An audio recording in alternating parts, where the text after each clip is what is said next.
Hello students, आज हम देखेंगे ओसीएम में ट्रेडिंग प्रोसीजर ऑफ सिक्योरिटीज़ किस तरह से ट्रेडिंग होती है उसका पूरा प्रोसेस समझाया गया है। Few years ago, share brokers used to gather in the stock exchange of India at a fixed time. They were dealing in transactions on the floor by outcry and with the different signs of hands. You know the picture Guru, ठीक है, उसमें अभिषेक बच्चन जैसा करता है वैसे outcry मतलब चिल्लाते थे, ये शेयर इतने में मिल रहा है, ये शेयर इतने में अवेलेबल है, मुझे ये दाम पे ख़रीदना है। साइंस करते थे, डिफरेंट साइंस दिखाते थे, हैंड्स बाई एंड सेल के अलग अलग साइंस थे। Now online screen based electronic trading has come into existence in place of old traditional system. अभी तो ऑनलाइन स्क्रीन बेस्ड ट्रेडिंग होता है, ठीक है, हम ऑनलाइन मोबाइल से भी ट्रेडिंग कर सकते हैं। Online trading system is in existence in all the stock exchanges of India. National Stock Exchange and over-the-counter exchange have adopted screen-based online trading system right from their inception. Starting से ही online trading system है. Bombay Stock Exchange and National Stock Exchange have introduced fully self-automated screen-based trading system all over the nation.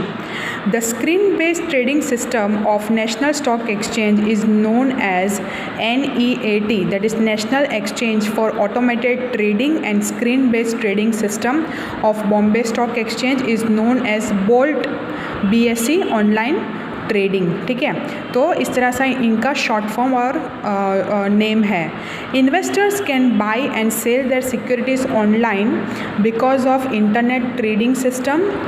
The order for purchase and sale of securities are placed by the investors through the use of internet in such a manner that they can be executed through broker. हम अपना online order लिख सकते हैं कि हमें इतने quantity में ये पर्टिकुलर स्क्रिप यानी कि ये पर्टिकुलर कंपनी के शेयर चाहिए, ये पर्टिकुलर प्राइस पे ऑर्डर बाई का हो सकता है।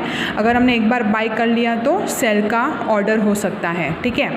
तो इस तरह से हम ऑनलाइन लिख सकते हैं कि हमें ये ऑर्डर चाहिए, हमें इतना शेयर खरीदने हैं या फिर इतने शेयर बेचने हैं। The procedure of purchase and sales of securities online can be stated as follows. तो इसका प्रोसीजर क्या है? सबसे पहले हमें डीमेट अकाउंट ओपन करवाना पड़ेगा। डीमेट अकाउंट हमने आगे समझा था क्या होता है।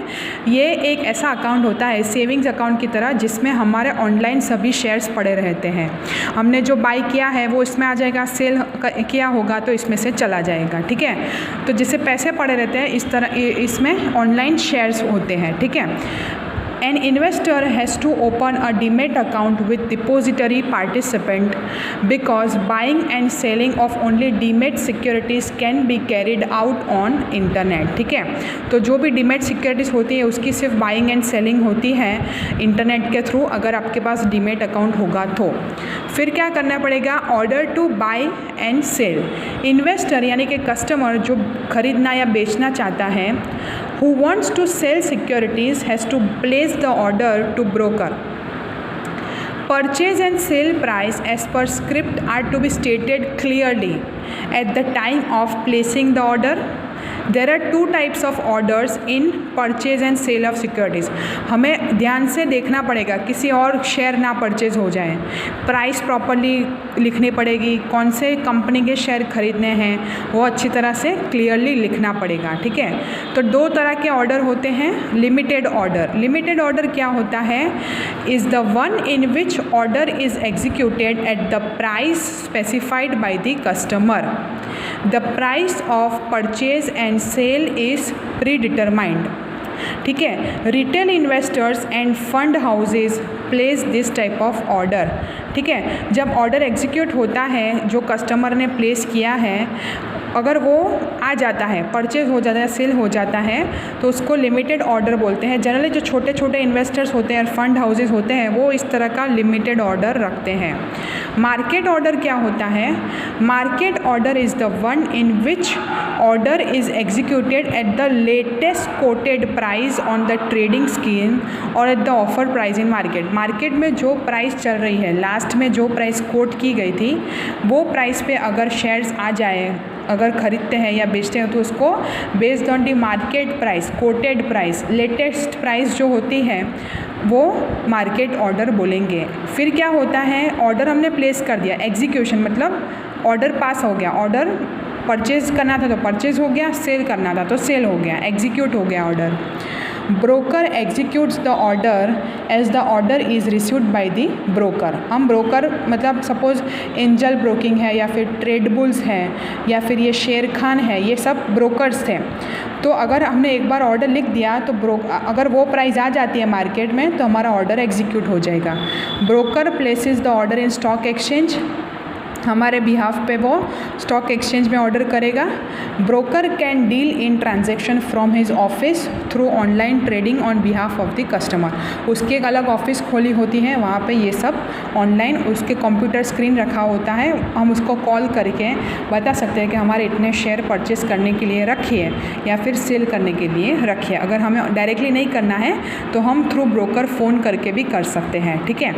फिर आएगा कॉन्ट्रैक्ट नोट, जिसमें आपका नाम होगा, आपका डीमेट अकाउंट नंबर होगा, आपने आज कितना शेयर खरीदा, कितना कौन से प्राइस पे खरीदा, इसमें कितना ब्रोकरेज लगा है, कितना जीएसटी लगा है, सपोज सेल किया है तो कितनी क्वांटिटी सोल की, कितने प्राइस पे सेल की, उस पर कितने टैक्सेस जीएसटी वगैरह है, ब्रोकरेज कितना है, ये सब मेंशन किया, एक डॉक्यूमेंट की तरह है जिसमें सब कुछ आपका डे का ट्रांजैक्शन क्या है वो सब लिखा होगा।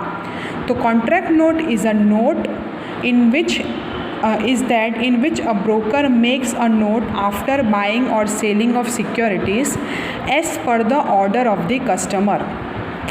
Contract note is a confirmation of a day on which transaction is dealt.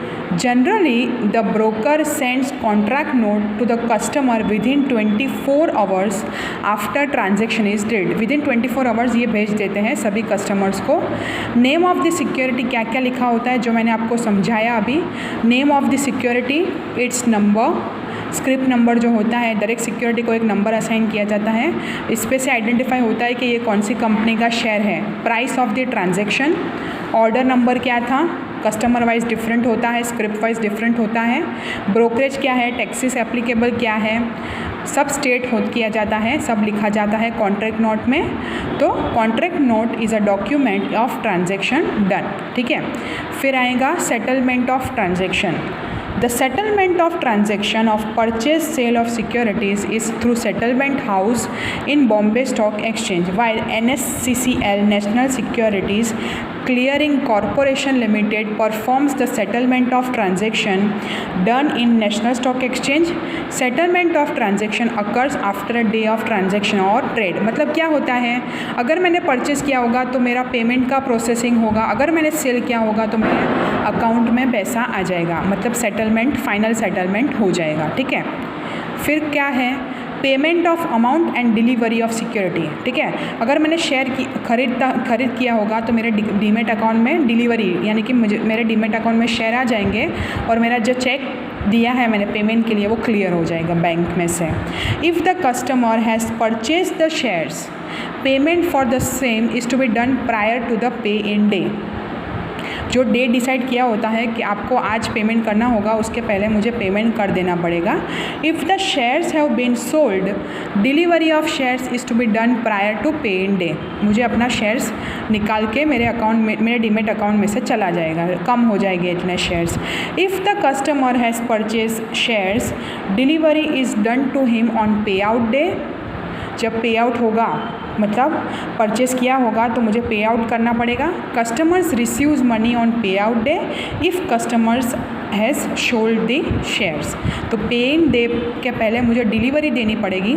Share purchase किया होगा तो मेरे अकाउंट में आ जाएगा, शेयर सेल किया होगा तो मेरे अकाउंट में से चला जाएगा, और पे आउट के दिन मुझे अगर पेमेंट करना है तो पेमेंट करना पड़ेगा, और रिसिप्ट आनी है तो मेरे अकाउंट में पैसा आ जाएगा।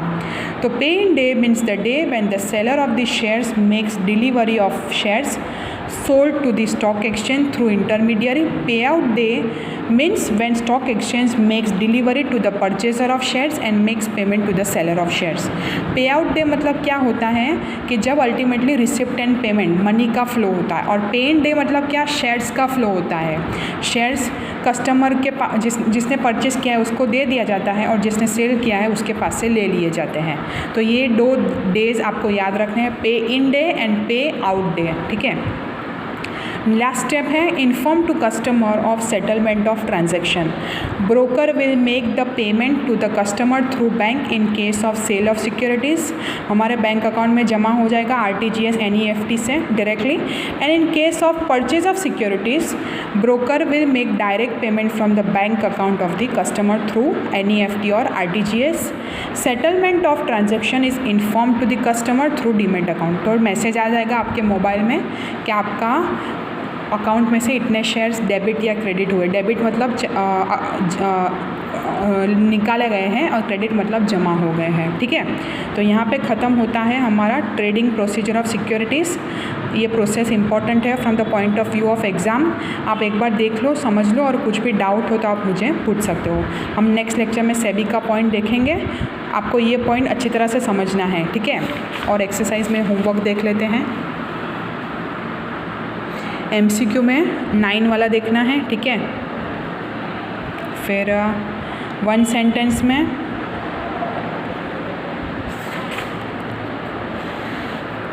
Bye which name screen based trading of National Stock Exchange and Bombay Stock Exchange are known.